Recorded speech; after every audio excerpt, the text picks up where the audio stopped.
Hi there, welcome to my series of interviews for Louder Than War. Today we've got Orbital from a couple of years ago, it's March 2024. It's just on the cusp of their Green and Brown album tour. Phil and Paul Hartnoll talked to me for about an hour. Unfortunately, I lost the video, it only recorded my side, and you don't want to watch me for an hour. So sit back, enjoy, and listen to the interview with Phil and Paul Hartnoll, otherwise known as Orbital. Thanks so much for joining me. This is Nigel Carr from Louder Than War. Please subscribe to the channel. We've got Paul and Phil Hartnoll from Orbital. Hiya guys, how's it going? Hello. Good. Great. Yeah, very good. Very good. Friday. No, it's Saturday, isn't it? It's Friday afternoon. Oh, brilliant. Let through it a little bit. Anyway, So you're both working long hours at the moment, aren't you? Doing various DJ sets and then recording in the studio. Is that what's going on? Yeah, it's been quite full on, isn't it, Paul? Yeah, not DJ sets. We've been preparing for our tour at the playing our Green and Brown albums. So yeah, I've been kind of programming since the end of August last year. Yeah, restoring all the old Atari ST sequences and getting all the really old gear out. Yeah. Is it right that you've not toured this album before? You've just done certain tracks from it, obviously. Yeah, we've never done a single album tour. This is our first time, so we're trying it out. We're throwing two in at the same time. Yeah, but so the MIDI data, like Paul said, all the MIDI data was on like floppy disks, so I had to buy an Atari 10. So just sort of, I mean, I know you're doing the Green and the Brown album, and I bought all of your albums along the way when they came out, and I've been a big fan for like 35 years, from pretty much when you first started. And for me, I was kind of I like the Orb, Alex Patterson. Yeah, and and I'd got Little Fluffy Clouds, that Ricky Lee Jones thing. And I was looking for like more Orb stuff, and I just came across you by pure accident because you were next in the rack. So brilliant. It's absolutely true. So he did us a favour there then. I know. So from like listening to the Orb, I started listening to Orbital, and I bought the Green album, and I bought the Brown album, and I bought Snivelization, which for me is a masterpiece, and I really hope it's one of my favourites. Oh man, I tell you what, I wish I had duck feet. For me, it brings me to tears, and it must have that effect on a lot of people, they're very, very close to my heart, those three albums, which is why I was so eager to talk to you. So, well, I told you one of the beautiful things about making music, because you did music in quite a selfish sort of, because I can only please myself, really. I can't second guess what I think people want to hear. Just forget about it. Do you know what I mean? One of the most beautiful things over the years, when people come up to me and tell me stories, anecdotes of, I've had people getting married, births, deaths, one of the weirdest things that I was playing house in once, and this girl, a young girl, about 18 or something, a friend of, she came out and said, I was conceived to this track. Whoa, I never had that on before, do you know what I mean? So that was but it was like, it's wicked. It must be great to hear. Paul, I was just saying to Phil, that I bought the first Green album, the Brown album, and Snivelization. I went out, I was listening to the Orb, Alex Patterson, and I was looking for more Orb records and stumbled across Orbital. So this must have been 1989, and ended up buying the Green album, and then of course the Brown album, Snivelization. And for me, I was saying to Phil, Snivelization for me, I mean, they're all great, but Snivelization was like the masterpiece that just lodged in my memory from that time. And I wish I had duck feet, particularly with the boiling kettle or the chip pan at the beginning. It's just stunning. It brings me to tears when I listen to it. It still does now.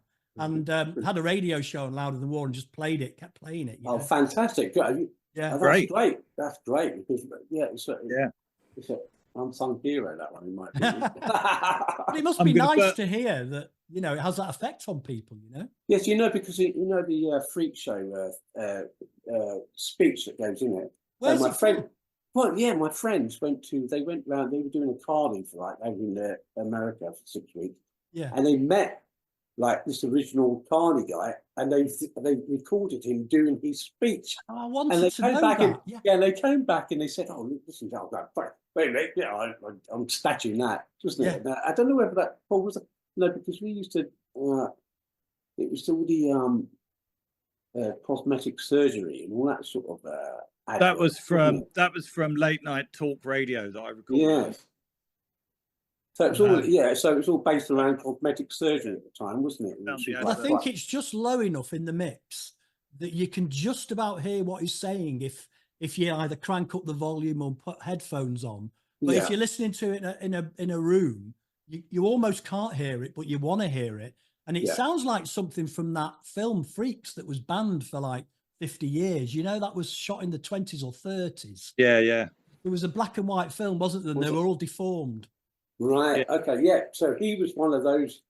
He was one Carney of the original Carney guys with the the Freak show sort of amazing. You know, like tent. You know, and that was that was it. I think that was because we're not really used to it recording vocals. You know, we should have had it much louder. Really, you know. Well, I'm going to let you into a little view up the wizard's sleeve now, because that boiling kettle noise, is actually a broken Jupiter 6 synthesizer. Oh, you're joking? So it was an accident. Well, it turned a negative into a positive. Really? But our Jupiter 6 broke and then started making sounds that we'd never been able to get out of it. So I just started recording it and playing with it, and then this sound that sounded like rain to me. It sounds like a chip pan, to be honest. Bubbling away, you know. Well, that would figure, because it's basically similar kind of thing, isn't it? It's liquid with bursting bubbles, you know. No, absolutely. Rain hitting plastic sheeting, you know. I've always wondered, you know, and it's what 30 years ago. I've always more than 30. I've always wondered what the sound was, but it's beautiful the way it just drops into the beat slowly, and then that voice comes in. It's incredible. For me, it's just like one of the best things you've ever done. And that might seem strange because Belfast, LC1 and all that sort of stuff are so iconic, but that for me it just hits a nerve for some reason. It's a good album, that one. It's a weird album. Lovely album. In a good way, you know. It feels really organic, the whole album, you know. It is. There's a lot of jamming on that album, a lot of late night recordings, like Science Friction and Philosophy by Numbers and Attached. They're all just one take wonders, just jamming through. It's wonderful. Stuff, just going, I don't want to record that again. I don't want to refine it. Just leave it alone. It's good enough. Yeah, no, I totally get it. You can hear things. There's like volumes of vocals like jumping up and being pulled down and things. There's like total, if you like, you know, mix errors, but it's sort of part of the, like you say, the organic process of it. But it feels to me like it's like the way you perform is that you have live elements. You do things on the spur of the moment. You drop things in. So it felt more like that it wasn't so contrived. It was, well, that's more adventurous. That's the way we used to record. We didn't have multi-track, so it was all down to stereo.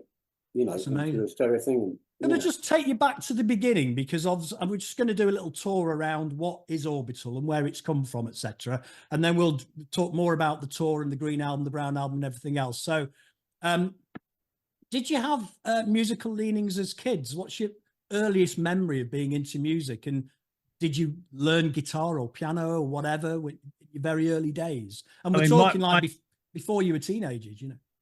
My first musical memory is Sugar Sugar by the Archies. Really? 1969. Yeah, so you know that puts me at 1.5. Wow. Possibly. But I remember my memory of that is because my brothers would be off at school, so I'd be at home with my mum. Yeah. And I kind of remember sitting on the Hoover and while she's doing the Hoover, and you know, like sitting on it like a horse being dragged around. You remember that early? I mean, that is a pretty early memory. Jeez. I do, because we moved 3.5, and I remember a lot from the house before 3.5. That's incredible. I remember lying in my bed and looking at the abstract shape of the cartoon characters. No, the lampshades. Oh, lampshades were a big thing at 3.5. Yeah. It's obviously because you're lying on your back a lot of the time. Yes, that's true. I can remember looking at the pram, you know, and playing with those things that go across. I can remember shit like that. It's weird. Wow, that is incredible. In Dartford. That track was big for me because when there was a certain bit where it goes sugar, sugar, da da da da da, da. That bit, that little bit, was just sent images into my head. It's like purple and orange balls bouncing on a purple and orange background kind of thing, but I can't quite work out which is, and even now I can't, even if I visualize it, I think the balls are orange, but they've got an aura of purple or something. I guess it's kind of synesthetic in reaction. No, I understand that. Yeah. With music, it was always sounds within music. I mean, it happened to me years later, hearing "Tears of a Clown" by The Beat, not the Smokey Robinson one. I still don't like that one. I'd never heard it either, and so the Beats version was the first version I ever heard. That was the definitive one for you, yeah.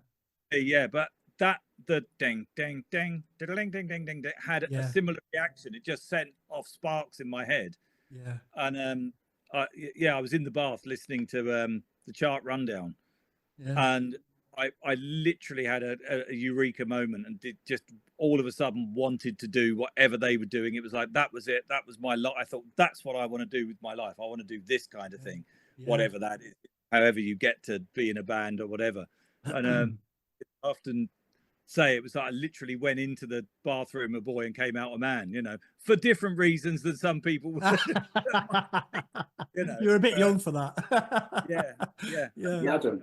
That is amazing. What about you, Phil? So, well, we used to live in Dartford on an estate, and then great great auntie, and my mum's cousins. They were like original skinheads, which is not right wing at all.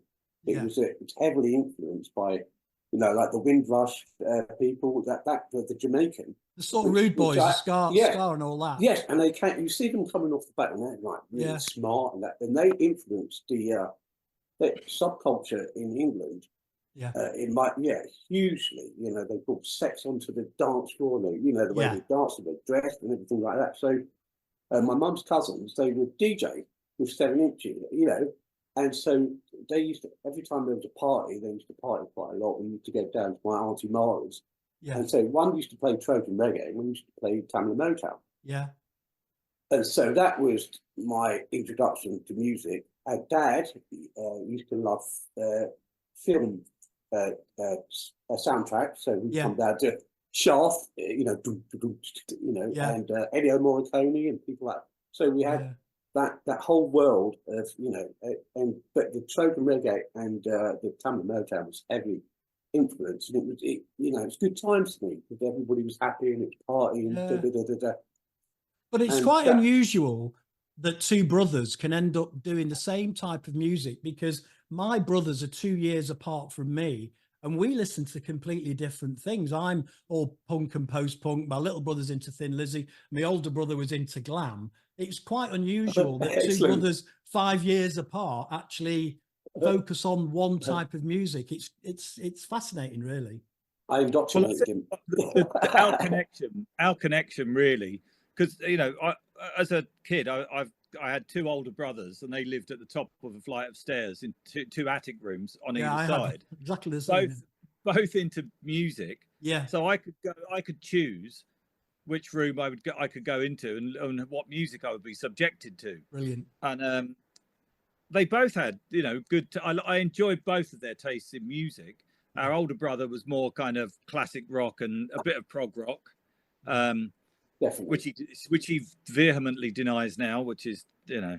Anyway, he does. He took me to Genesis. That was my first gig at Hammersmith Odeon. Oh, brilliant! I'm going to say one word here. Yes. Oh. Do you know what I mean? It's like, but 10cc. You know, oh yeah. But Paul, you've admitted liking Renaissance. I love Renaissance. Folk music. They're my favourite band at the moment. Renaissance. You know, they've taken over from Focus. You know, as my favourite band. Focus. Hocus Pocus. Wonderful you can't stuff. beat a bit of Focus. I completely agree. But then Phil's side of the whole way was David Bowie, and, you know, he'd be more likely to be playing Trojan Reggae and Motown and that kind of thing. And then my first personal discovery was, you know, slightly before Two Tone, was rock and roll. There was that kind of, you know, with the film Grease and everything, and bands like Darts and Shuddy Waddy. I discovered our parents' 78s, and they had some blinding 78s in there. They had, you know, like Hound Dog, Heartbreak Hotel, Peggy Sue, which was always my favorite. Peggy Sue, and Buddy Holly. You know, Rock Around the Clock. They had all the great rock and roll 78s. So I used to listen to them and record them, and you know, I'd be playing that on my tape recorder at the side of the football pitch while everyone else was playing football at lunchtime. You know, because there was a big rock and roll revival in 1973, and Bill Haley and Danny and the Juniors, they all got in the charts in about 1973. Everybody started listening to rock and roll again, you know, and that's where the Shawaddy Waddy thing came from. And, Wizard and all that sort of stuff. That's right, all the Drapes and all that, you know. So it was like a revival. But you'd have been like 4 years old. Oh yeah, no, I missed that. I totally missed that one. 6 years old, 7, something like that. Did you play instruments as kids? Did you pick up the guitar, or? I after around the two-tone era, I got a guitar. My parents said, if you take lessons, we'll get you an instrument. They said that to all of us, you know, if you want. And so they got me an electric guitar and an amp.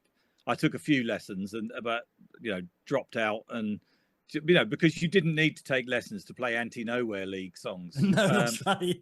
You need two chords. You know, actually, I'll tell you who taught me the most was a guy called Chris White at school, he was one of those boys that he used to come to. He had long hair, stubble before his time, and cowboy boots, and he was a dyed-in-the-wall Status Quo fan, and he played guitar, and he kind of took pity on me listening to punk, but he also decided that he'd show me how you do it. Do you know what I mean? And taught me a few maneuvers, you know, like sort of doing fifths and that kind. If you're going to distort it, you need fifths, and then or you know, like this shape here will you know, anywhere on the neck, and you're going to get something that sounds good when you distort it, but only play those 3 strings. And he was good. He even, you know, taught me how to play 12-bar blues, which I had to put up with that in order to get the rest of the info out. Well, you kind of do, unfortunately, and most rock and roll songs are built on it, so it's kind of where you start, isn't it? And if you just keep going up and down the net, you get any old Buzzcocks record, basically. Every Buzzcocks record. But no, so that we always had a piano, didn't we? But our dad was a builder, so there was always a piano. He got a piano all the time, and he got an organ that time, didn't he, Paul? The organ. I love the electric organ. I was going to ask about the organ, because my mum played the organ at church, and obviously it gave her a great musical sort of grounding. I was going to ask, if you know, were your churchgoers, did you listen to the organ? Did it go in? Was that an influence? No chance. Right. No, I mean, I used to be terrified of church organs, because I remember we used to go to the Isle of Wight often as kids. With our parents, you know, on holiday. Yes. The Isle of Wight Waxworks, the last exhibit was a skeleton with a cow, like the Grim Reaper, playing an organ with a woman in a coffin. Trying to freak you out. But what freaked me out, what the trigger was, it was playing. And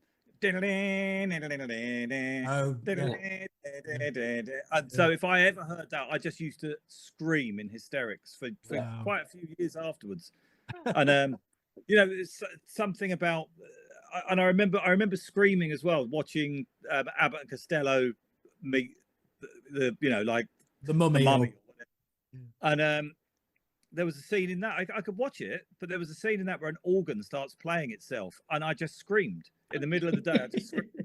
So this is a bit of a revelation, Paul, because what you're saying is that Paul from Orbital was scared of organs when he was a kid. Yes. No, primarily, I was scared of organs that play themselves. Wow. What do I do now? What's my job now? I spend all day long making bloody keyboards play themselves, you know. But he was like that. I think your imagination is quite, you know, it was with music. Remember that orchestral manoeuvres, that boring. Oh, yeah. That used to have really, really scary to it, didn't it? Sort of like, you imagined, like, I don't know, what was it, a clown coming down on a spring or something? No, I used to have this reoccurring nightmare of a spring eternally bouncing up the stairs from downstairs, but it would never, ever go anywhere. It was the opposite of a slinky, you mean? Yeah. Yeah, exactly. But it would have this amazing kind of boing, boing, Oh, and wow. I'd be in bed, I'd hear it, and Yeah. then I'd eventually get up and stand at the top of the stairs and just scream. Do you know what I mean? But that Amazing. orchestral manoeuvres was the soundtrack to that, wasn't it? What's that? The orchestral manoeuvres track. Like that. That was the soundtrack to that. That fear. I set up a camp bed in my bedroom because he was so scared at one point. He said, "Come sleep with me, you'll be all right." You know, didn't there was a period like that, wasn't it? Freaking you out. But so so that sort of rudimentary learning of instruments when you were kids, and suddenly you kind of start getting together and starting to create your own music, but not until the late 80s. So something was going on between 79 and 89. Phil, did you have different jobs in the lead up to that? 79. That were outside of the music business? Well, I left school at 84. Right. So there's a 5-year gap where you were working or doing something. No, isn't it? So I need help with the maths here. Go on, after you, go on. No, I need help with the maths. What year are we in? Between 94. Yeah, between 85 and 89, really. And for you, Phil, it would be between 1980 and 1989, really. Those sort of 9 years before you really got going on the Orbital bus. Oh. I don't know. We started making... I can't compute all that. That's a big... Question's too big. Too many years. I can tell you if you want. But, it's like I can't remember all your jobs particularly. Phil went to London for a bit and worked in a shoe shop and got some of the best musical education ever from the people that worked in there, which was brilliant because he used to come home and bring all these amazing records like Cabaret Voltaire and I was going to ask about that. Things like that from his friend Jeremy, who had the best taste in music. And for me, you know, in 94, I did a few dead end jobs, worked as a labourer for my dad's building company while Phil was the bricklayer because he's a fully trained bricklayer. I didn't know that. There you go. He lays a good brick, does Phil. And, it's so easy. It's so easy. I started off like this absolute weakling, and I couldn't even lift a bag of cement properly. And by the end of it, I was so buff. Like, like a year. It's like, wow. I worked him hard. And but it was all right. I could do it after a year. And but during that time, Phil bought a drum machine. I was in various local bands and things like that doing guitar. Yeah. So we very quickly became a low-cost bedroom New Order stroke Severed Heads by distorting drum machines. Yeah. And things like that, seeing how you could push these things even further. Yeah. And it just kind of built up from there, really. And it was, from 94 to 89, it was, we did work on and off together. Phil had a spell, lived in America for a bit. Yeah. And you mean 84 to 89? Yes, sorry, what did I say? Yeah. 90 to 89. Yeah. Sorry, I can't go backwards. Yeah. You think this is a Moog synthesizer? It's not. No, it's But so that's kind of the broad brush strokes. That's really interesting though. And just going back to what I was saying before, it's quite unusual that siblings so far apart, and I'm only comparing it with my brothers because they were 2 years, that siblings 5 years apart actually sort of get together to start making music together. Because my memory of my brothers when I was kids, we just like knocked the shit out of each other, Yeah, but did you grow up in a small village with nothing to do? No, in a small town with little to do. Maybe that's the difference. You didn't have a brother like me. Nothing to do. No. You didn't have a brother like me. I had an elder brother that was like your brothers by the sound of it. Oh, really? So there is an older Hartnoll. Yeah, there is. Yeah, we don't. Yeah, he's the white sheep of the family. You mentioned Cabaret Voltaire, and I was going to mention that obviously in the late 70s there was a sort of splurge of electronica. I mean, forgetting the stuff that went in the past, and we can talk about Stockhausen and Delia Derbyshire and all those sort of influences as well. But there was a period between sort of 77 and 79 where The Normal and Suicide and Human League and Cabaret Voltaire, you mentioned OMD as well. I guess that was quite an influence on you, Phil, wasn't it? Because definitely, yeah, like Chris and Co. Yeah, all these sort of, they seemed like sort of a bit art schooly, bit experimental. Yeah. And they were like, did not follow the norm at all. Yeah. You know, song structure or anything. And it was basically what got me was the electronic sound, the synthesizer. Yeah. What the hell is that? You know, and that's what I'm a dancer, so I loved. You know, the only way you could hear music like this was high energy. Yeah. So I used to go to a lot of gay discos and stuff. You know, just to hear the music, and that's what I never. Summer type time, you know. Yes, I Feel Love. Yes, and when I went to New York for a bit to join the Carney with my mate that got back from the I wish I had duck feet. Yeah, I went out there and we spent a week in New York, and I found out I was the wrong colour. This is like 19. You go, what are you doing here? Why, you know, get out. It's very, very different. Much, is this like Studio 54 or? Right, I can't remember what it was. Yeah. Dodgy, dodgy hip hop club. Well, not dodgy, but not, you know, it's like I'm surprised I even got that far. What are you doing? They're just laughing at me when I spoke, and they realised, oh, he's not from around here. He doesn't know. He really doesn't know what he's doing. English. They still didn't let me in though. But we so I had a great time. But there was Danceteria and all these other like mad New York clubs that were playing this electronic sound. Yeah, and that's what I loved, and that's what intrigued me, and that's what inspired me just to get a synthesizer. Go, what the hell is that? You know, and a drum machine. And then I'm really impatient, or I've got ADD and all that. I can't focus, not like Paul, and learn an instrument. So a drum machine, like, wow, yes, electro, boom, you know, into electro, early hip hop sort of stuff. Yeah. Which really influenced me. So when I got money, I bought synthesizers. Then I went, Paul, you know a bit about music. Like, let's do this. Let's learn about this together. Wow. You know what I mean? And so it was like that. And, you know, we did have very similar crossover, you know, music taste. And so we just going, oh, let's do a sort of track like this, but let's do a track like that, you know. And it sort of built up from that, really. So it was a real melting pot that you were bringing in your dance and influences that you'd got to Paul, who maybe, is it fair to say that Paul had more of a musical upbringing in terms of learning to play? Oh yeah, because he focused and actually learned. He learned it. Me, it's like, I don't know where to start. You know, like, I can't do it. So it seems a really cool melting pot. Was this the time when people were building synthesizers in the bedrooms and sticking little diodes on motherboards and things? Did you ever go down that route? I'm not that old. No, we didn't. I think it was mid-late 70s. You know, Well, yeah, but that sort of stuff started in the 50s, didn't it, Paul? Like, I don't know. No, I know you could get kits to make synths from Tandy and things like that. That's right. Yeah, which are pretty good synths actually nowadays. Quite coveted if it's been built properly. Yeah. If they're still making any sounds, yeah. I equate this to electric. Oh, go on.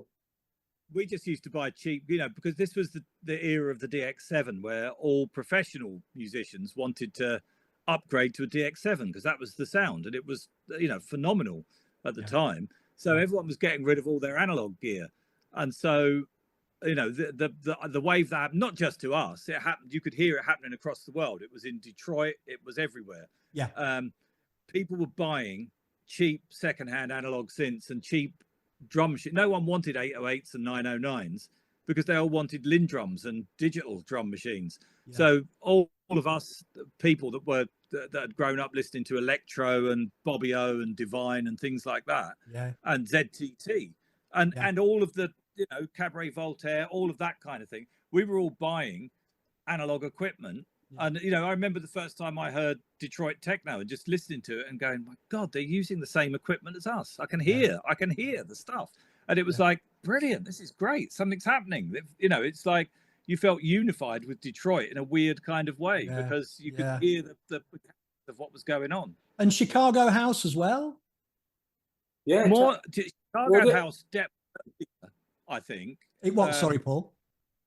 Chicago House was first, wasn't it? Yeah. That was the first house music, really. Yeah, like a shuffle, that had a kind of, that still had a kind of, it depends what tracks you're listening to, you know, but that had a kind of soul-y piano kind of element. Absolutely, which to me got quite boring quite fast. Yeah, and I totally agree.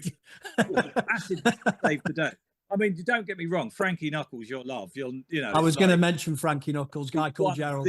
Yeah, you know, but Gerald was taking it in that more Kraftwerk techno kind of direction, whereas your love, Frankie Knuckles, is a real soul track, but it's oh god, it's like so electronic and wonderful at the same time. Yeah.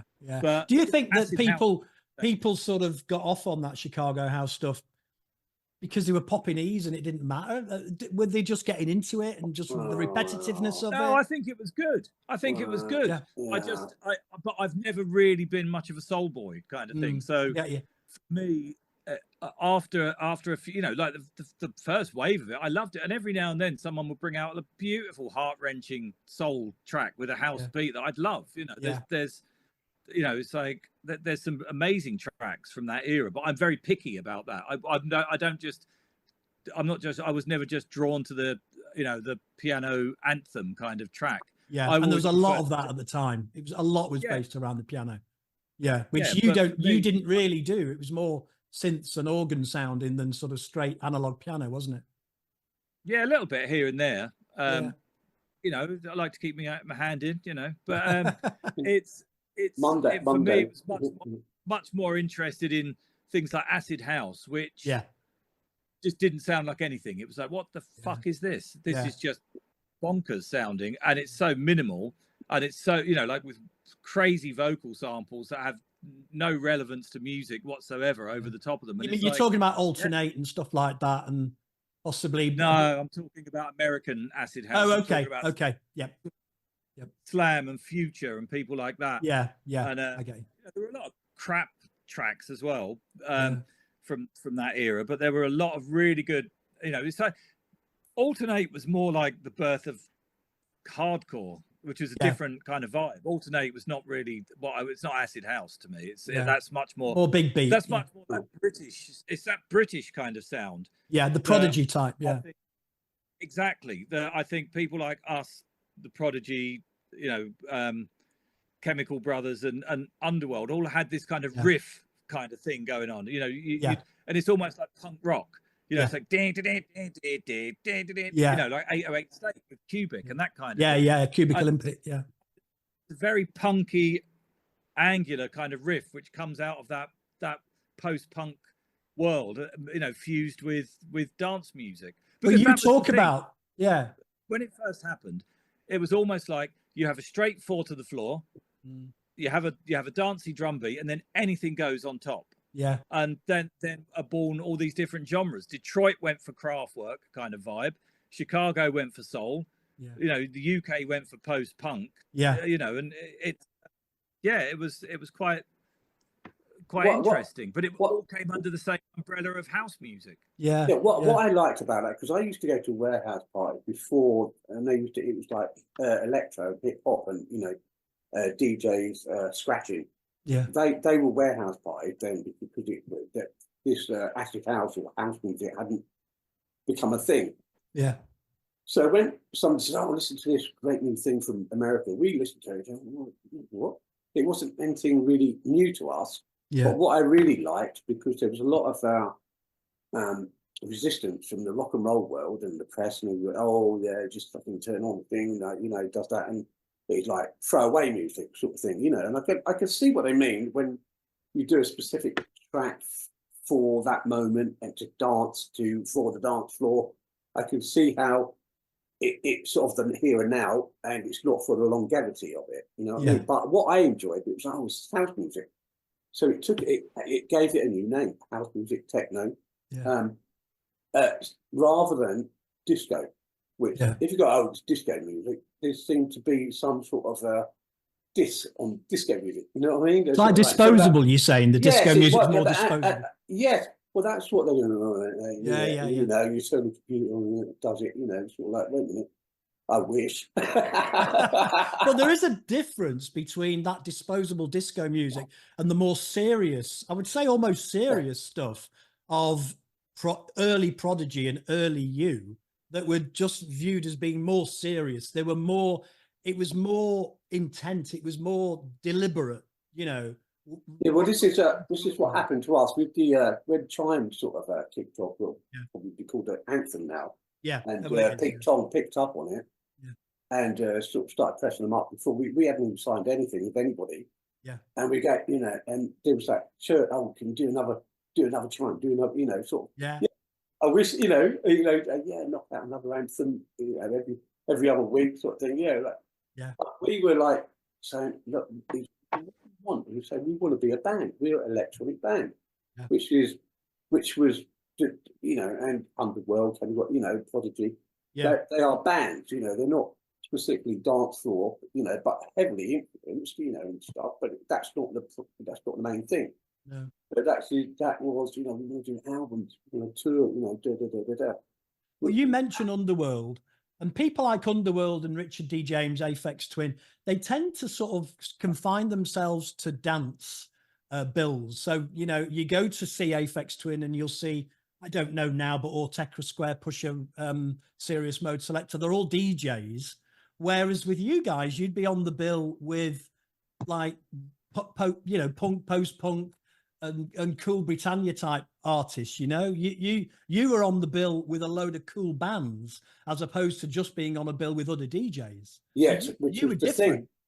See, what happened when Chime happened around the early 90s, there was a trend in clubs to have a PA, which is a 20-minute thing, like you'd do like, oh no, you know, and people just like turn up, keyboard on an ironing board, do the thing.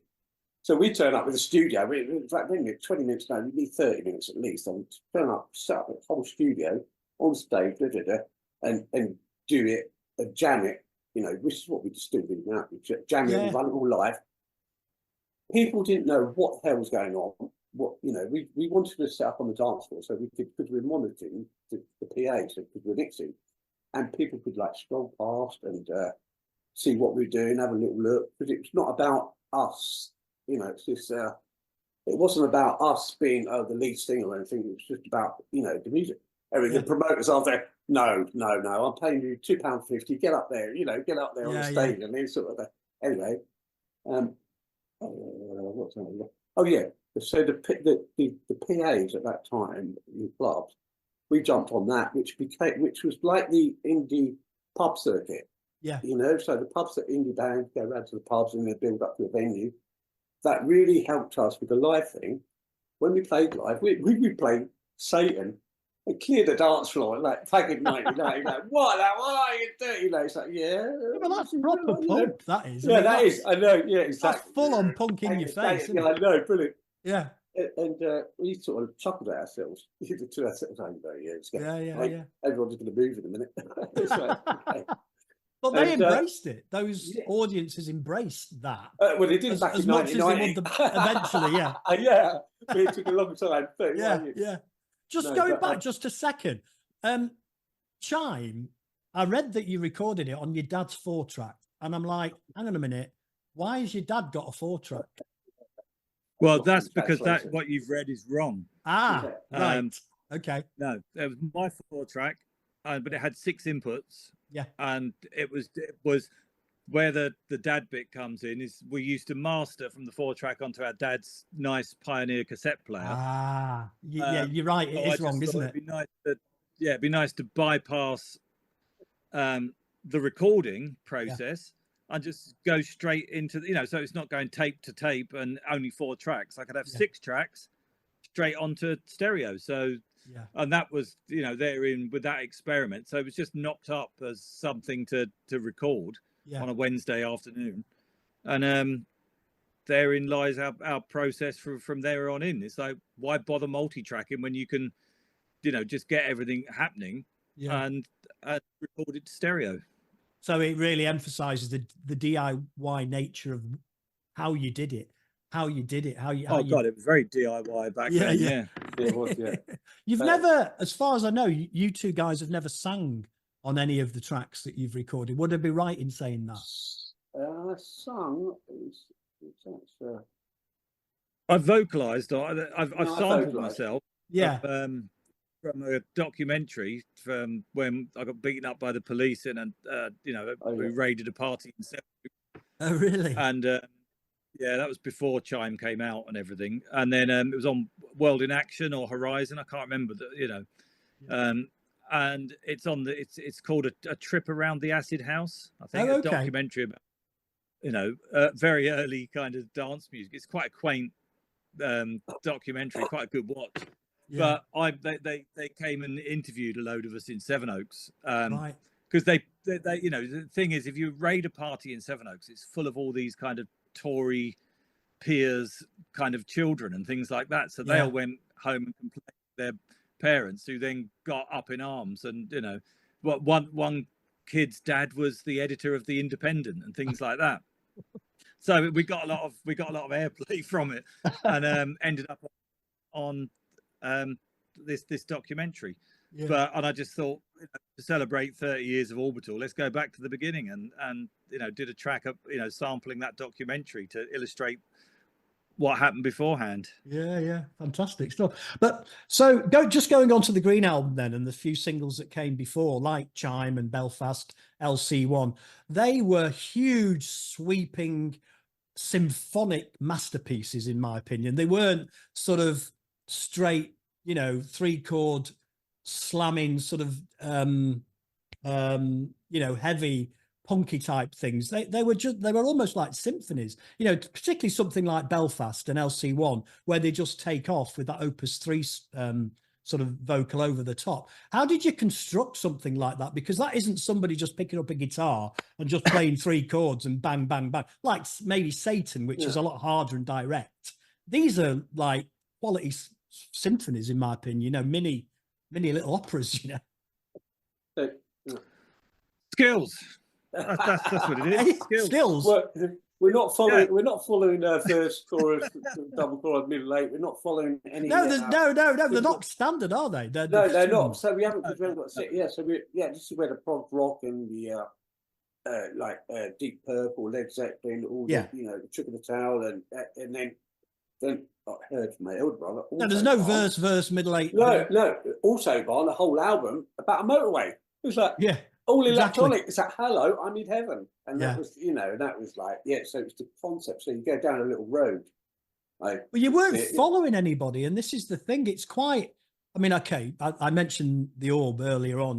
Little fluffy clouds that just progresses and progresses and progresses. But yours were just taking people up to a different level, and then dropping. It's very, very exciting stuff, but outside of the normal song structure. That's what I'm trying to get at, I think the way you the way you kind of construct those tracks quite often is you make up all your parts, so you've got a full sound, and it's like, right, okay, now I'm going to jam with it and see what it can do. And so you start small, and then you just add layers in and build it up and build it up. Okay, that's nice. Right, now I'm going to start breaking it down again, and you kind of do it. So things like Halcyon, which is, I mean, admittedly, probably too long, the original 12-inch of it on the Radicchio EP, but it was recorded as a jam around 2 o'clock in the morning on a Sunday. Wow. And so it's got, but because you're in the right headspace for that kind of mellow, soporific dance music, dope smoking kind of time. When you do the jam, and you think the idea that you trick yourself, because you think, I'll do it so I can get some ideas, then I'll do a proper arrangement of it. You never do. You just kind of listen to it and go, yeah, that's really good, because it was all kind of spaced out for the right kind of moment. And so you've kind of got, there's going to be things that aren't quite right, but you've generally got it right, and you kind of go, well, the vibe's good, so let's just stick with it. And you took that process forward into your film soundtracks, I guess, in the way that they were developed, that they required a slightly different way of writing music than maybe you would write for Orbital for doing live stuff and jamming with it, right? Film scores is a completely different art form. I love film scoring, but there's always so much to learn. And And I think, yeah, I like it because it's kind of, it flexes a different part of your creative muscle, and each job is completely different, and each job requires something else. And someone might say, I don't want any synthesizers in this. Okay, that's interesting. And it's like, it's, you know, it's kind of interesting what you can do with samples and things like that to make things to please someone who doesn't want to hear synthesizer, even though you are using them. They don't want to overtly hear, you know, wow, wow, wow, wow, or whatever. And so that in and of itself is really interesting to kind of do that, and, you know, get someone in to play the guitar if you've got a part that, you know, you think someone might be good at. Or, you know, in the case of, I did a series of Peaky Blinders a few years ago. Doing that, I got a few musicians in, a cellist and a violin player and things like that. And then, because of what I know, you can then grab parts of those recordings and stretch them and warp it and do different things with it and make different cues out of, you know, messing around with a recording you've got, which is, and taking, you know, cues from what you're watching as well. I guess they give you the episodes to watch. It's a different the whole thing about scoring, you don't have to think about arranging so much, because, well, you don't have to think about the structure. You've got to arrange the music, but you don't have to think about the structure, because the structure is in front of you on the film. Yeah, you're literally watching it. So I've got 20 seconds, then I've got to do something bigger, then I've got to drop it down for 5 seconds, then I've got to ramp it up to a different tempo for the next 40 seconds. Do you know what I mean? So you get like this, okay, how am I going to fill that? And it's quite interesting. It's a very different process. I love it. Yeah, completely different, because you've got like it's like writing an essay. You've got, if they give you a type, what did you do in some holiday? You know, or like write an essay about anything you like. You know, you've got, it's like a collaboration. You've got to, and it's really interesting, because I don't know whether anybody's like experimenting, like watching a movie and putting different soundtracks. Oh, you know, like, oh, that fits. You know. There's certain things and certain, the way it's like, what, so you're trying to get out of the director or whoever, what are you trying to say here, you know, because it can change the whole atmosphere or the vibe, or what emotion you're trying to project in that scene, you know. So there's a job to do, so it's like a collaboration, you know. In that, can it be frustrating because you've got certain strictures, certain the director wants you to do, or do they just give you free reign? It gets a bit frustrating. No, they always have an idea. But and it's, for me, it's like, I always describe it as creative bondage. It's like you are being told, I want, you know, you've got this much creative freedom because I want it to sound like this and evoke this feeling. Avoid the dialogue. So you can't use frequencies, you can't use instruments that clash with the dialogue frequency and things like that. And so it's like, okay, let's see what this challenge, you know, sums up. And I really like that. It's like being sent on an assault course or given a Sudoku puzzle or something like that, but it's creative as well. It's like, okay, I don't know how to do that. Let's see what I do. And then you always come out kind of fascinated at the other side, going, "Wow, did I do that? That's interesting." It must be thrilling when you see it on the screen and it's your music. I mean, no, actually, it's not. When they mix it, they always do like the sound, like the effects and things. Like you're never allowed to go into the mixing process. So whoever's doing it is normally the sound effects guy that's mixed it all. Bang, boom, bang, whoa, but you know, it's like, it's like, why is that so low? It's like you can't even hear it. You know what I mean? It's sort of like, that happens quite a lot, which could be a bit frustrating and a bit disappointing when you go see it. It's like, what? Why did I bother? What was all that to and fro-ing when you can't even hear it? It's all like, you know. I guess it's there. It's in the mix, isn't it? It's adding to the overall. But what I would like, what I would enjoy is that if they had stems and all the music and actually mix the whole thing, you know, like. Yes, I understand. Yeah. Do you know what I mean? And there's room for everything. Dialogue, you know, sound effects, but the music can be so. You know, I guess that's the next step of developing, you know, music, film production. Well, it's you see, like 007, like John Back, like the music in Bond films is really up there, and you know, and it is really good for that, you know. Yeah. You know, with the mission. Yeah, I know, I do. Yeah, but, you know, any other reclaim the mission. It's the music in that is like wow, through the roof. Yeah. You know, but the way it's mixed on the movie, it's just like I've been watching the trailers of the new Dune film, and it's very much, it's heavily, you know, the music's very high in the mix on that as well. Right. Yeah. See, this is it. So, yeah. On the upcoming tour, then, just to sort of move on because it's obviously the time's ticking away. What can we expect from you touring the Green and the Brown album? Are you going to be improvising on stage? How's it going to work? Yeah, that's what I've been like. That's why I had to go back to all the Atari ST stuff to get all the original MIDI data, and some tracks I've had to play again, and some I had all the stuff, and some a bit of both, and some we've changed certain sounds because we think, well, I like this now. I don't want to do it like that, and you know, so there's a bit of all sorts, but they are essentially those tracks that you will recognize them, but they will definitely be they're all going to be jammed. They're all going to be played from sequencers and with live synths and that kind of thing.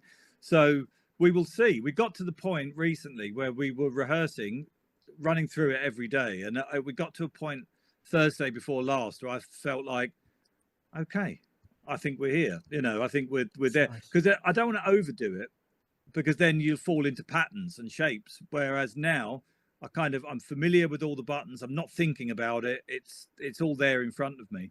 But I still am not entirely sure about the arrangements and how long they're going to be and all that kind of thing. Because anyway, that changes with an audience. Well, you can respond to the audience if they're really getting off on something. You can really sort of go for it, can't you? It's not very. Makes a big difference. Yeah. And are you going? We're trying to keep it quite true. Sorry, it's all right. We're going to like set. So the set is like the Green album as it is on the album. Yeah. We're going to support ourselves, so we're going to do the Green album first. Yeah. Have a little interlude. I'm going to sell ice creams. Programs. Yeah, exactly. And then come back and do the Brown album. Brilliant. Entirety. You know, and in terms of the equipment on stage, I mean, Paul, obviously you're talking about going back to the old floppy disks and the midis and everything else. You must have a certain section that's pre-programmed and which allows you to riff over the top to simplify the equipment that's used on stage, because you can't use everything, right? No, what it is, what it is, it's a live arrangement kind of jam. Yeah. So I've got there is no pre-programmed loops in the, sorry, there are only pre-programmed loops. There's no kind of the song is backing X track, amount of length and it goes this. There's no big backing track backing it all up. No. Yeah. But when I hit bass drum, I'm not sitting there going boom, boom, boom. But you know, it's like it's a loop. You're setting it going. And a loop. And so you're juggling all these plates and building up the arrangement. I mean, it's funny because when I bought my first 4-track, my head kind of exploded with, this is what I wanted. This is what I want to do. It's not play the guitar or play the keyboard. I want to layer them all and compose and arrange and build it up. And you know, I want to be able to make the song. And so, you know, if you were to ask me, I'm a composer, not a musician. You know, it's like, that's what I do. But isn't it scary on stage? No, it's all right. They're all smiling. No, but it must be scary that if you don't do anything, there's no music. So it's like a live band, right? You can't just rely on a backing track to help you out. No. That's okay. That's fun. You get in the zone. You're in the flow state. I mean, it's funny because we did recently, and we've been playing the same set for a while, so it's all very familiar. And you know, you're at that stage when it becomes so familiar, you start having to play around with it because you'll get bored. And I was playing in the middle of Halcyon, which, you know, we've been playing since '92, pretty much consistently. And I was looking at my screens. I just took a moment. I was watching the audience, watching them having a happy time. That's one of my times. I love looking at the audience, the Halcyon. They're always really happy looking. Yeah. And I looked at the screens, my iPads, and I was looking at them. I thought, I have absolutely no idea what I'm going to do next. Nothing's coming to mind. Don't know. And but it was a really calm feeling. Did you do? It was funny.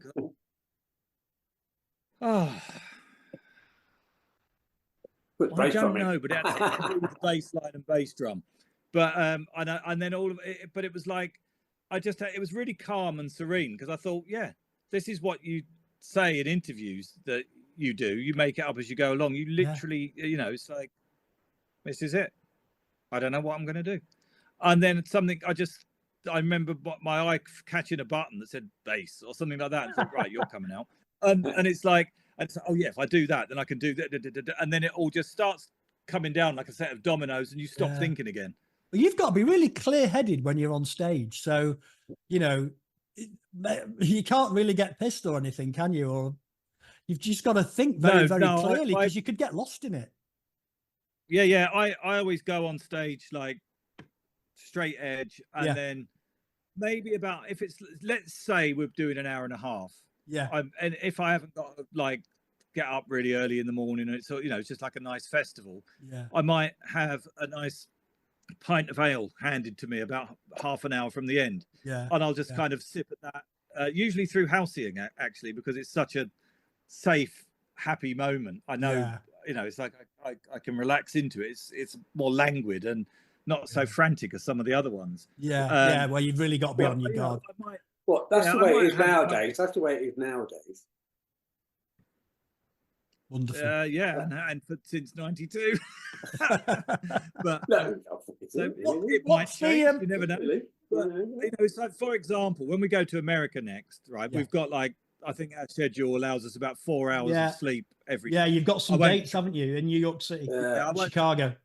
You know, I'll just stay straight edged for the whole thing until the last gig, and then I might allow myself a glass of wine or something. A little tipple at the end. Yeah, because they're important. They're important gigs as well. You know, and also, like I was saying to you earlier, you know, like to get worn down, like going out to Poland over the weekend and DJing. You know, to start at 2 o'clock in the morning. You know, must be tough. But it's I'm not, because I'm not complaining, but it's just like you're going night shift into day shift and then night shift, you know, which can play havoc, you know, and then if you're getting all messed up at the same time, it's sort of like, you know, that you're going to run out of steam. Well, you've got 3 dates in a row here: 22nd, 23rd, and 24th of March, where you go New York, Chicago, and Miami.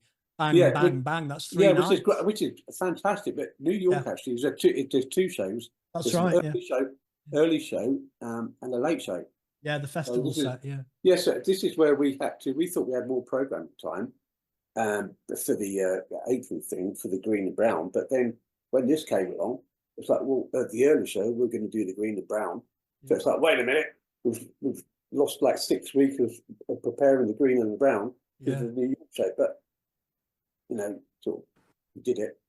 But it sounds to me that you're at the stage now, Paul, where you're comfortable, you can relax a little bit, you've got everything, all your ducks are in a row, all your ducks' feet are in a row, and you can sort of relax and just focus on what you got. 3 weeks.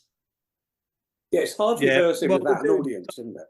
Yeah, we do like promo and things like that at the minute. There's always something to do with the live stuff here and there, little bits. I'll go in and just run through a couple of the trickier tracks, you know, things like that for an hour, but I'm not going to sweat it, because we've got, you know, when we do America, we come back, we've got a couple of weeks off, then we're back to Coachella, and then as soon as we finish Coachella, we hit the ground running with the UK tour. So yeah, no, absolutely. You know, April 24th. Yeah, you come to Manchester on May the 4th. Be with you. Yes, there you go. Victoria Warehouse. And are you planning on touring other albums then? We talked about Snivelization before and Inside Out. Are you thinking of going to go running through all the albums, all the early albums, or how's this? I'd love to see Snivelization live, for example. You know? Yeah, in our usual organic way. Let's see how this goes first. Yeah. Do you know what I mean? It's like, let's just see what happens. Yeah, well, this year's really like taken up with the re-releases, which, you know, so I'd quite like to get a studio album out sort of end of next year. Yeah, Optical Delusion. That was a wonderful album. Yeah, so to get like some fresh stuff out the end of next year or something like that. Are you writing stuff at the moment between the two of you? Well, I'm not at the moment because we've been full on focusing on this, which is So, well, I don't know. Maybe next year it's a bit too ambitious. I don't know. Let's see. But it'd be nice to like, because London Records have bought the back catalogue. They own the first 5 albums, so they are going to re-release all of them, which is great, really, in a way. You know, look, you know, because then they're available again, and it's you know, so it's good. But yeah, I don't know. Yeah, let's see how this one goes. There's some nice packaging on this album. Yeah, lovely, isn't it? It's been great fun. It's been really good fun, and so good. Keep it true to the original. So I'll just whip through a few sort of quickish questions just to sort of round it up. Tell me about, we spoke earlier about I Wish I Had Duck Feet. Was that named after the Dr. Seuss book? Totally. Yes. Yeah. Totally. Based around cosmetic surgery and sort of, you know, all that sort of thing, you know, to do with Okay. It goes with the meaning of the thing, because you know the boy in the book wants to change his appearance and look different to try and fit in, and then realizes at the end it never really works. It's an allegorical thing. Yeah. No, well, there was a trend of breast implants around that sort of time, which is like, well, I don't know about this. It's like, really, you know, so it's all about that. This conform, like having to be this perfect person with actually putting plastic bags in your chest. You know, like, really? Like, that's wrong. So it's all about that. Tell me about your obsession with Doctor Who. Is it because you share a surname with William Hartnoll, or is it a Delia Derbyshire obsession?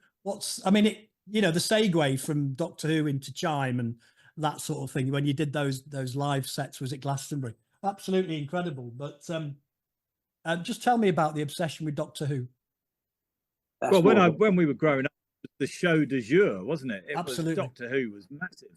Yeah. You know, so it's just something we've grown up with, and you know, best theme tune in the world, the original Delia version. Yeah. You know, and you love it as a kid as well. And it's slightly scary as well. You know, we grew up with the Radiophonic Workshop scoring so many school programs and kids programs and things like that. So, you know, what chance did we have to not do this as a job? Yeah. No, I was more of a Lost in Space sort of boy. It almost should become like the theme tune, because they've messed around with that theme tune so frequently that actually, when you hear the original Delia Derbyshire version, it's quite refreshing, isn't it? You know, what was it, 1962 or something? Yeah, we put a bid in to have our version. Oh, did you? You should do. We did. Yeah. No, we did. It's not, it should be the definitive version. You had. I saw one video where you had Matt Smith on stage. Oh, and, I saw him staring down at the decks and thinking, what do I do? No, I showed him which knob to push. He was brilliant. That was at Coachella after show. It was almost like, yes, okay. Yeah, he was brilliant. He was so lovely. He'd never been to Glastonbury. Paul bumped into him at an after show party at Coachella, funny enough. Yeah. Wasn't it, Paul? It's like, you're like, wait a minute, you do that. Oh, yeah, you do that. And it's like that, yeah. And then our lighting guy, was it Johnny?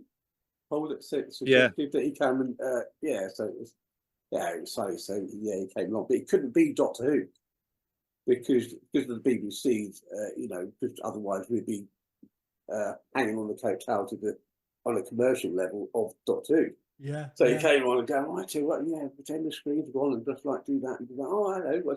And then we blagged the laser that off a laser guy that had two images. And so I did, it was brilliant. Come up there, and he loved it. He loved it. He did.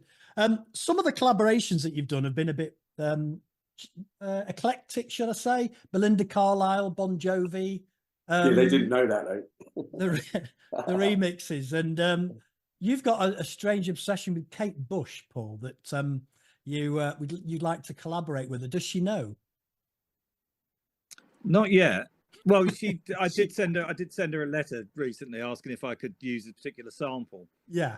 And she sent a polite one back, sort of saying, "Well, no, I'd rather my music isn't taken out of context, but thank you for asking." And yes, I do remember. Her daughter's called Daisy, isn't she? Because I met Kate Bush once. Yeah. And which was a revelation. You know, she didn't disappoint. You know, they say never meet your heroes. Well, this is the thing. Yeah, we're quite disappointed with that, I must say. When people do these remixes and they use them as backing tracks for their, you know, singing or poems, like Mike McGarry has done with Belfast, with his Tonight in Belfast, are you signing those things off, or are you actively involved in those collaborations, like the Mike McGarry version? That one we weren't really. It's actually just Mike Gary, just in case Mike Gary, not McGarry. Yeah, sorry, I've got a friend called McGarry. Yeah, but no, that was something that DJ Helen did and put it together with Mike over the David Holmes remix, and then she did it so that she could play it out, and she was getting such a good reaction from it. She kind of sent it to David Holmes. He said, "You don't need to send it to me. I'm the wrong person," and sent it on to me. Yeah, and then I played it to, you know, London Records and people like that, and Phil, and London Records absolutely loved it and said, "Oh yeah, we want to put this out." So Helen was absolutely thrilled. I guess Mike as well, you know. Yeah. He did the Ode to Tony Wilson. I don't know if you've heard that, the poem that he did about the factory. No, I didn't heard that one. No, right. Factory label boss. Oh, it's just a poem. Anthony, Sir Anthony, and all that sort of thing. A couple of tricky questions. How did splitting up and then getting back together affect your working relationship? Which time? Two times, 2014, 2018. Well, the simple answer is it was shit. Yeah. So we split up. Yeah. And then when enough time had passed that we could get on again, we got on, and it was great. And then it got shit. we did that, and now we did our farewell tour. And I must say, our fans are so patient. They're so like, oh, bless them. They're so patient with it. They're like, oh, I split up again. Don't worry about it. They'll be back together again in 2 years. And they were. Yeah. It's almost inevitable with brothers, though, isn't it? You kind of. Well, you say that. You know, I don't see Oasis headlining the. No, that's true. Pyramid of Eventually, they might do. Eventually, maybe at Christmas, maybe. This is a question from Paul Evangelista, who's one of our writers, and he said, would you say that coming back together again after splitting up put fire in your bellies as you produce some of your best work straight after? I think a pause, and I think a rest from any creative endeavor and then coming back is often a good thing. I think that's probably why, you know, more established bands don't put out an album every year or every other year like a young band.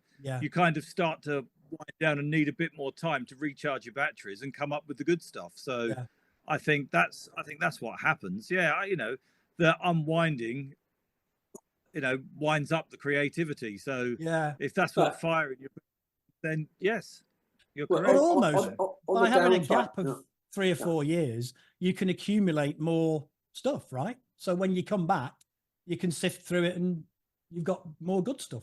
Would that be fair? No. Well, fair. It can be. I had a new band going called Long Range. Oh right. I had Will White. That question. Yeah, which was Will White on the drums from his propeller head. You know, we had and that was going really well. This is another question from Paul. As elder statesman, of dance music, how do you view your roles as pioneers on how it's all turned out? We mustn't grumble about this. It's like, whatever you say, boss. Yeah, I'll take that. You know, I do. You know, when I look back, I do feel kind of satisfied, if you like. Say, I feel like I've done something good. Yeah. I don't know what it actually is, but I feel like I've done something good. Do you know what I mean? But from my perspective, you've thrilled a lot of people, Paul. You've made people feel great. You know. But what you've got to remember, from my perspective, it's like being, you know, a private in the trenches, or let's say a sergeant. Now I've been promoted, but you know, a sergeant in the trenches. You don't see the whole of the war. Do you know what I mean? You just see it from this one perspective. So I've only ever seen my life from one perspective. Well, you spoke about the smiling faces watching you in the middle of Halcyon. That must put a tingle up your spine, right? Oh yeah, definitely. Oh yeah. No, that's amazing. No, I've got a good friend, Simon, who's always reminding me of that. He always says, you know, whatever's happening, don't forget how many people, you know, you've excited, how many people you make happy. You know, it did take a while to look up and actually sort of you know, because if you don't acknowledge it, you think, yeah, you've got to actually lift your head. But then and when you actually, it's like the connection there is brilliant. Yeah, I love that. And that's tingle up the spine job, isn't it? Oh, completely. And it's a connection. That's what it is. It's connecting through music. You know. What advice would you give to a young kid today? 16-year-old kid, he's sitting in his bedroom, he's got a computer. Is he just going to get on Serato and start playing around and shuffling beats? What would you advise a young kid today just starting, as you did in the late 80s? I would say get Ableton Light if they can. Yeah. Ditch the Serato, because that's for DJs. Yeah. Okay. Yeah. Yeah, Ableton is a brilliant sort of intuitive way of programming, writing, music. You know, and it's brilliant. You know, it's got soft synths and stuff like that. Don't get caught up in that. Oh, I need this box. Oh, I need that box. And you know, because a tune is a tune, whatever you do it on. Yeah. And you have to make the most of what tools you've got. You know, but you can in this, you know, electronic world. Oh, there's new. Oh, if I had that synth that cost like fucking $2,000. Yeah. Oh, then I'd be. Then I'd make it. No, forget all that. Just focus on. To musical release. Brilliant. I think Ray Charles summed it up best with when someone was admiring his Hammond organ, and he just turned around and said, "It ain't the instrument, baby." Yeah, you know, it's true though, isn't it? I think that's it's what's in there, isn't it? Yeah, totally. Do you know what I would say as well? Is be yourself. Do what you want to do, and if that is copy other people, fine, do that. But if you've got other ideas, don't be afraid to do your own thing and think, oh, but it doesn't sound like this. Is that any good? You know, it's like, it's probably even better if it doesn't sound like something else. You know, absolutely. Also, it's really, really difficult to say that's finished, because everything is in a state of flux, especially when you're listening back to what you've created. Yes. You go, oh, I get all that. There's always adjustment, but then you're adjusting it because and then all of a sudden you find yourself writing another melody or that. You know, when you come out and write you release records, you have to say that's the end of that track there. Yes. You know what I mean? Draw a line. Yeah. If you don't have to have those deadline restrictions, you can go on forever. Yeah. You know. So I would say try. I don't know what. Yeah. Don't strive for perfection. Put something aside and and then go listen to it a couple of weeks later or something, you know, because you just end up changing, because you change it because you're bored with that, because you know what I mean. So it's a really sort of a cycle that you can get stuck in. Go back with fresh ears sometimes. You can. Yeah, or like, you know, like to say it's finished. None of that tracks are finished, as far as I'm concerned, because every time I listen to it, I'll do that differently, because you know it's the nature of the way. Yeah. So I'll just round up with a couple of quick fire questions. Neu, Can, Tangerine Dream, or Kraftwerk? Kraftwerk. Because it's more dance? No, because it was. I grew up with them, and and because I mean, Tangerine Dream are only that much below Kraftwerk for me. Yeah, I love Tangerine Dream as well. I love Rubicon and Ricochet. Through COVID, it was really wrong for me. The only thing I could listen to was Computer World by Kraftwerk. Oh, really? Like nearly 3 years, Computer World. Yeah, and I thought, I didn't even get what it was comforting. I knew it and did it, and it was just, but I didn't know where the world was going. You know, I'm getting, you know, my whole social life is built around people here, dotted around the world. And I realised this is that oh my God, will I ever get back to that? My social life, don't I? Yeah. I've got ADD, and I'm, you know, shielding because I did it. Yeah. Yeah. So they say that they say often the familiar. It's a familiar. But it was thinking into a warm bath of familiarity. That was exactly what it was. Yeah. What's your guilty pleasure? So I ask everybody at the end of an interview that have you got any sort of strange hobbies that nobody knows about? I was talking to Bob Villan, and he's into extreme Lego making, and another guy into extreme frisbee. So you know, there's always something that's we don't know about somebody. Oh, does he do that? Do you have any sort of guilty pleasures that you can share that not too guilty? I'm not guilty. I'm not guilty about it, but I used to be a Morris dancer. Wow. Okay. Yeah. Hence the folk. Yeah. you know. When I first saw him, actually, doing his thing, he had to go get a record. Oh, God. Let me finish this. When I first saw him, Morris dancing, he had to go and get a record, like during his break, rather than go for his real hour. He went off to get a record for his daughter. He's running down the road. He's got bells on his ding, ding, ding, ding, ding, ding, ding, ding, ding. Oh, look at him. But he's so him. He's so him. And we're going to publish this interview as ex-Morris dancer. Yeah. Love it. I don't know. What does a fraternity think about that?